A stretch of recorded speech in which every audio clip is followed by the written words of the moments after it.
Ladies and gentlemen of Knicks Nation, gather round because we've got a spark lighting up the garden, and it's coming from the corner pocket. This is the New York Knicks Report, and today's news might not be a blockbuster trade or a splashy all-star signing, but if you know anything about winning basketball, then you know these are the moves that sharpen the edge of a championship blade. Garrison Matthews is heading to New York for training camp, and this one could be sneaky good for the Knicks. Let's talk about this guy. Garrison Matthews, a pure, unapologetic sharpshooter, a 6-year NBA vet. He's played for the Wizards, Rockets, and Hawks. You might not hear his name shouted from the rooftops, but his game speaks volumes.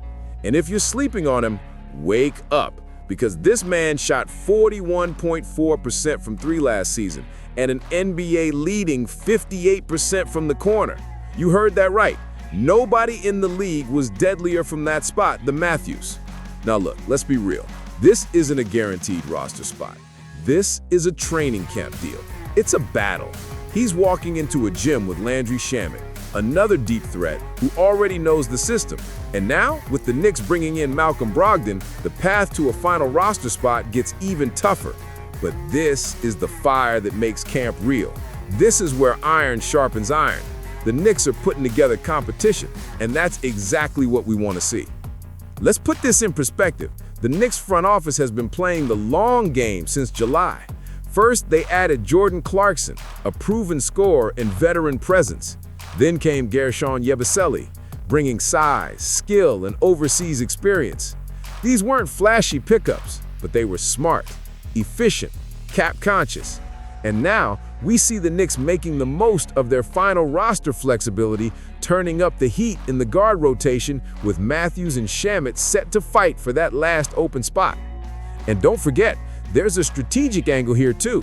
Garrison Matthews could very well end up in Westchester, serving as a high-level emergency depth option just like TJ Warren and Chuma Okeke last season. He'd stay in the system, stay game-ready, and be one injury away from making a real impact. Here's the part that gets me hyped. This is how winning cultures are built. It's not just about your starting five. It's about your 12th, 13th, 14th men. It's about knowing you've got options in your back pocket. And if you're telling me the Knicks might have the best corner three specialist in the NBA sitting there as a chess piece, I'm all in. And fans, don't overlook how this fits with the vision. The Knicks already run a system with heavy emphasis on spacing and corner shooting. We've got RJ Barrett and Dante DiVincenzo who thrive in catch-and-shoot scenarios. Deuce McBride is no slouch himself. Adding Matthews into that mix, even if it's just as a practice push or occasional rotation piece, only reinforces the style of play Coach Thibodeau has been leaning into. Now sure, we've still got salary cap gymnastics to figure out. Signing both Matthews and Shamet as vet minimums pushes the Knicks $900K over the limit. So what's the play?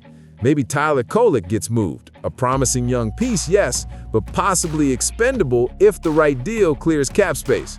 Or maybe there's another creative workaround in the books. What matters most is that this front office isn't just watching the market, they're working it.